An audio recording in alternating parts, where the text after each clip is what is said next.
Ya, kenaikan ikan tepat lagi ya di kolam 1 batas 2. Ikan seberat 2955 daripada cikgu. Boleh bangun tak cikgu? Ya. Okey. Ni ya, tengok owner dia sama tak?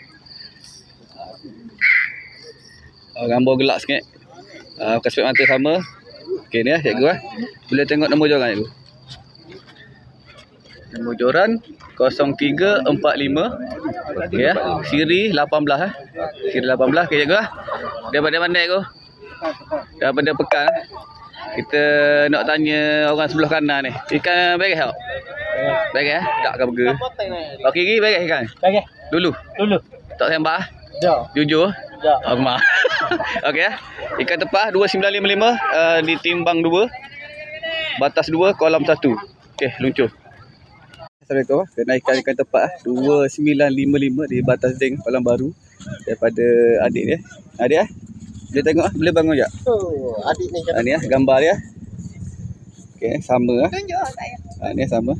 Tengok nombor resip. 2955 1040 nombor joran kita. Siapa pemancing? Mana pemancing ni? Ni, boleh bangun tak?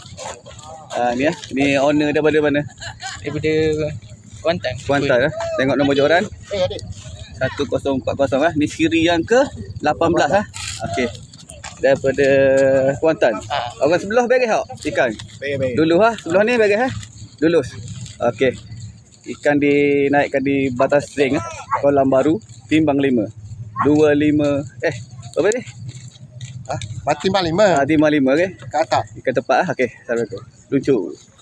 Kenaikan ikan tepat siri 18 di batas highway.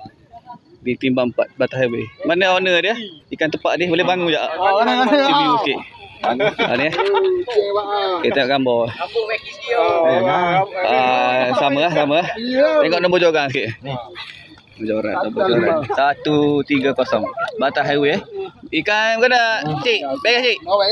Comel beres dulu batas highway ditimbang 4. 2955 ikan tepat. Okey, lucu.